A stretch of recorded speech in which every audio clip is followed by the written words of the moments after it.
Anna Bream with the breaking news about the documents in the Judicial Watch case that Hillary Clinton answered. And again, these answers are under oath.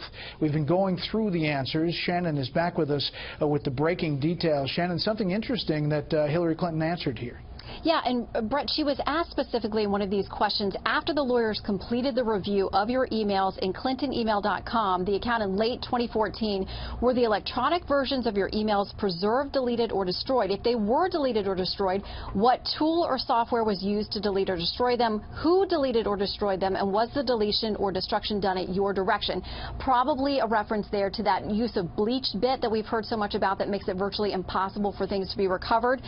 She objects to the question being outside the scope of this case, but she does say, with that exception, she says it was her expectation that all of her work-related and potentially work-related emails then in her custody would be provided to the State Department in response to that request. She believes her attorneys retained copies of emails provided to the State Department in 2014, but doesn't have any knowledge about the details of that process. She decided once her work-related and potentially work-related emails were provided to the State Department, she had no reason to keep her personal emails, which did not relate to State Department business. And of course, there's been a big dispute about whether everything work-related was turned over. But the last sentence there says she believes that her personal emails were not kept, and she does not have any personal knowledge about the details of that process. So again, there she was asked point blank, did you tell someone to destroy them? What software was used? How was it done? Was it done at your direction? And she says she does not have any personal knowledge about the details of that process. That's first time we're hearing that. Think about that. Under oath, she says she has no idea how the emails were erased and how BleachBit was used on her server.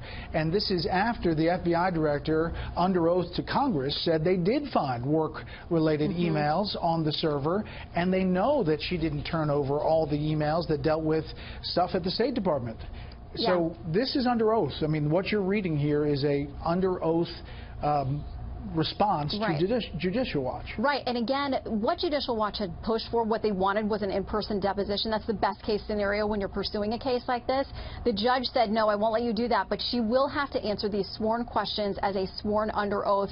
This is a court document now. Her camp celebrated at the time saying, we won this because she didn't have to give a deposition. At the same time, Judicial Watch was celebrating, saying, no, she's going to have to testify under oath. It's not the way, the medium in which we wanted her to do it, but we're still going to get these answers, and it's the first time again answering under oath about her server. And again here saying, I thought everything I had turned over was done and handled, so when it got down to personal emails, I didn't think anything else needed to be preserved, but I don't know the process of how they were deleted or destroyed. I don't know that they were. I didn't direct it. And that's actually stunning. I want to keep you for 1 second. The emails from WikiLeaks, this is chain number 1. These are emails dealing with the server request from Congress. This is a subpoena that has now been issued. Nick Merrill says, I think we should avoid being no commented here, but we need some guidance, even if it's simply to say we've turned over all of her work email. Take the unprecedented step of asking the State Department to release it, and when we do, which we hope to be soon, we're confident that everyone will see that it's all there and then some. Philippe Raines, close associate of Hillary Clinton, responds, worth remembering, though, that Gowdy last week on the record said his committee doesn't have the authority to seek the server. And then after some back and forth about the language of the statement they were going to release, Nick Merrill sends back Cheryl's, this is Cheryl Mills, Chief of Staff, feedback was that the last line, this goes far beyond the normal practice and anything further is simply playing politics, was too much, particularly based on the teachings of the vulnerability meeting today. So they had a vulnerability meeting about what they should release and what they shouldn't, what they should talk about, what they shouldn't, and this is once they have a subpoena and before the server is erased, and she's saying she doesn't know how any of that happened in sworn testimony. And she's also asked specifically about Brian Pagliano. As people may remember, he apparently was part of an immunity deal, somebody who would have known about the handling of these things. She's asked specifically about that.